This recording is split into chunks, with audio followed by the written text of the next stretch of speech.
Bloodborne PvP was judged way too harshly, I think, and far too soon. I think it was all because, a couple of YouTubers played the PvP and then they basically said, "This isn't Dark Souls 1 PvP. I don't like it. You shouldn't like it either." Well, I mean, that's kind of not true. They didn't really tell people to stop playing or anything, but I mean, these are people that have large followings, um, and people follow what's trendy. That's just the way that the stupid fucking human brain works. So, since I am a nobody, hello, this is a disgusting hamster coming to you with a Bloodborne PvP video, invasion video to be specific. And the point of this video is sort of to serve as an introduction to the rest of the videos that I will be posting, which are all exclusively Bloodborne invasions. And the purpose of those, really, and the main reason why I even started this to begin with, was because I saw myself watching a lot of old Jay Blackmail. Shoutouts to Jay Blackmail. Old Dark Souls 1 videos. If you haven't seen him, definitely check him out. The videos may be old, but they're so good. If you love invasion content and if you know anything about Dark Souls 1, even if you don't, you should probably still go and take a look at those videos. So shout outs to him. So I saw myself watching a bunch of his old videos and I figured, hey, you know what? There's no one that did this for Bloodborne because people quit so early. And some people quit for legitimate reasons, others not so much. This game is not perfect. None of the From Software games are. At least I'm talking about the recent ones, specifically Dark Souls 1, 2, 3, and Bloodborne, and Demon Souls. None of those games have perfect PvP. They never will, honestly.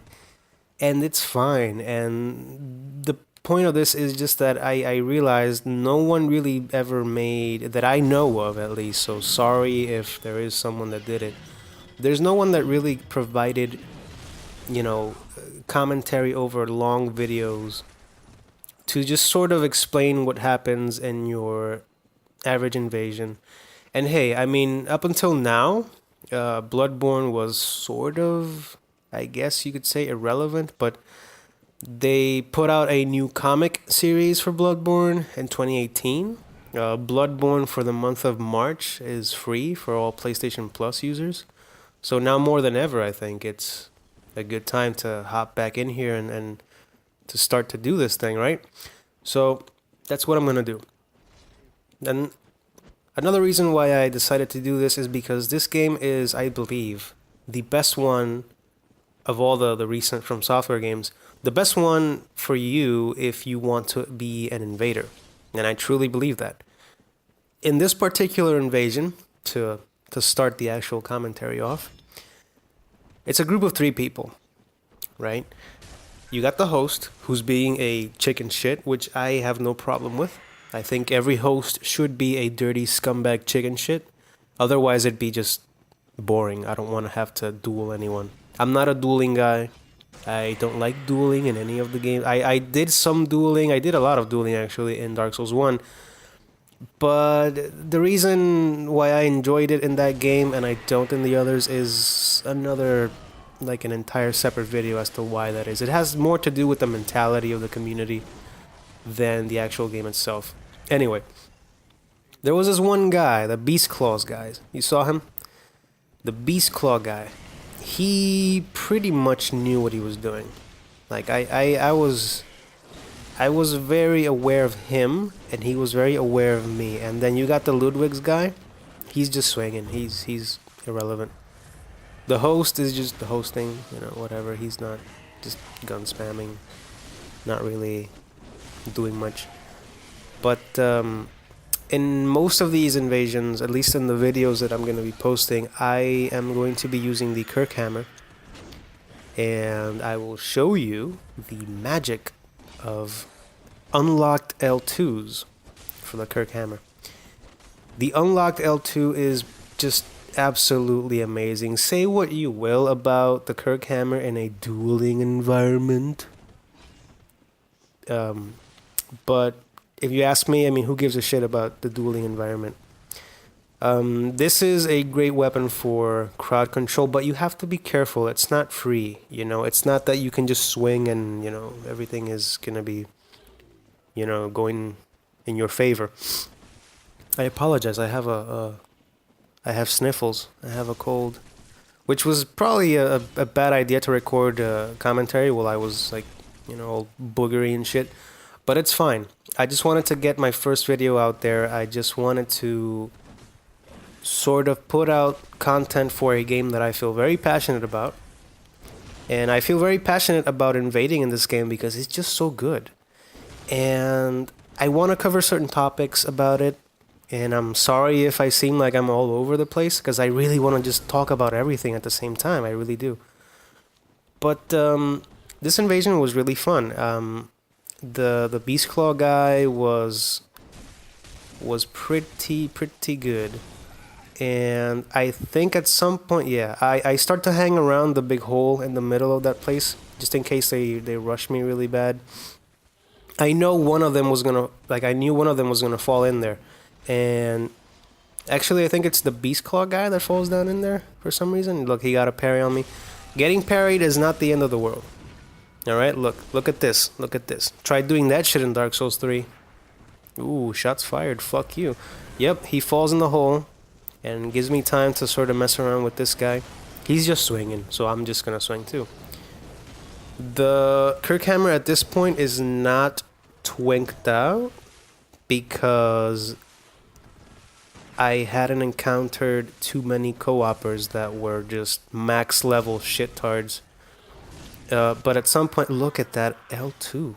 Did you see that? It wasn't unlocked, but wow. I freaking love that. The running R2 is also really good. Strangely enough, excuse me, it's really good, the running R2. It's really good for chasing people. And you would think not because it's so slow, but the wide swing throws people off. You know, that the timing, it's not your average quick attack timing. I'm ignoring the Ludwig's guy, I just want to harass the host.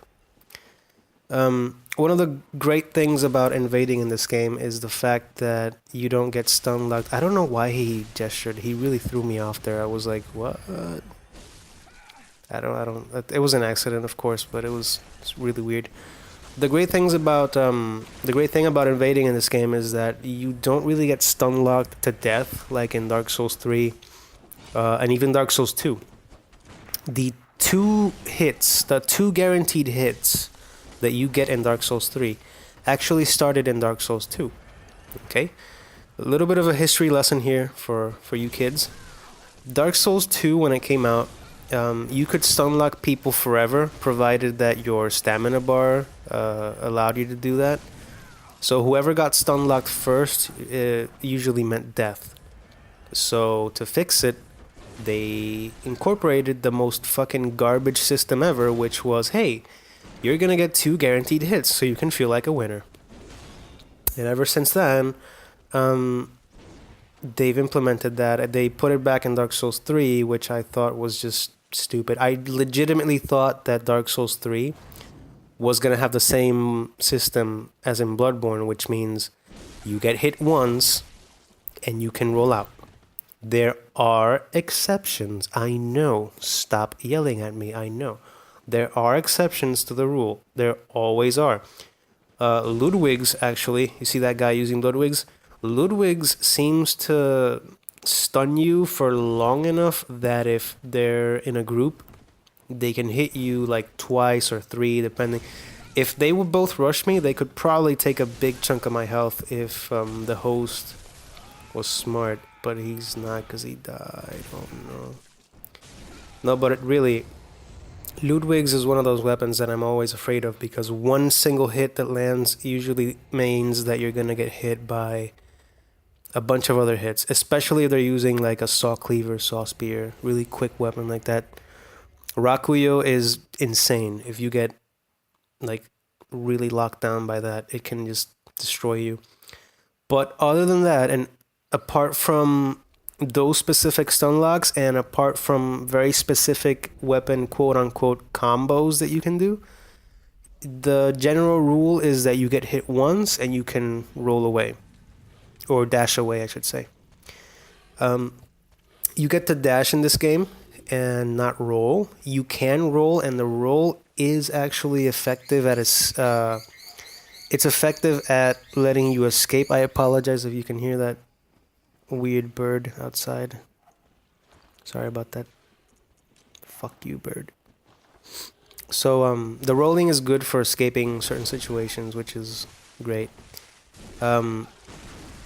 Again, you see that even if I play a little sloppy, which I was in this particular invasion, even if I play sloppy, I can get away with a lot more than you would be able to in Dark Souls 3.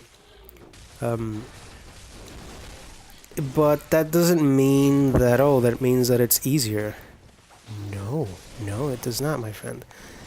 If you have 3 people, right, and they're all gun spamming you, and you're using a quick weapon, for example, you're gonna get parried. Shit, I'm using a slow weapon and I still get parried if they're gun spamming. So you have to know when to throw your hits. And every hit that you land actually counts, because one hit is all you get. That's why the damage in this game is so high up, I think. There we go, I get them in the little passageway there. We're all over the place, really. And going back to the stun locking, I never hear anyone talk about the fact that this game doesn't really have a guaranteed hits stun lock system like Dark Souls 3. I never hear anyone mention that as an advantage of this game. Like, no one talks about it. It's always been amazing to me. And the fact that you can actually fight a group of 3 people, of 2 people, without having to run away for 30 minutes, Dark Souls 3. So you can actually hop in there and fight them, like actually play the video game, which is amazing.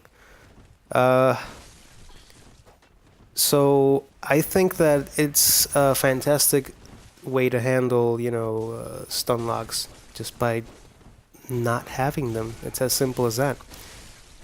They're spamming me with their swords. I was a little pissed off at them, actually, because they kept getting me with that spam. I tried to parry them, but they would stop attacking, like the moment that I dashed out. But here we're gonna see another magical L2. They parried me, but they didn't know what to do after.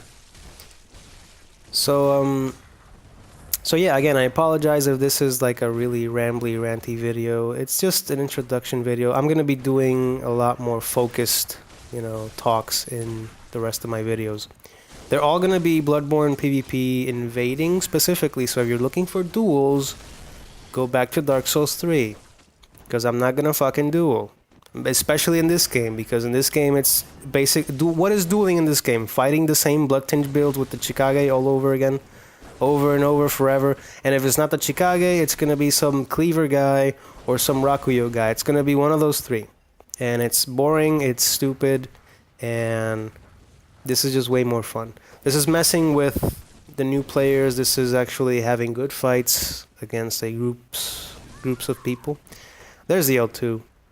Fantastic. Point forward, not down.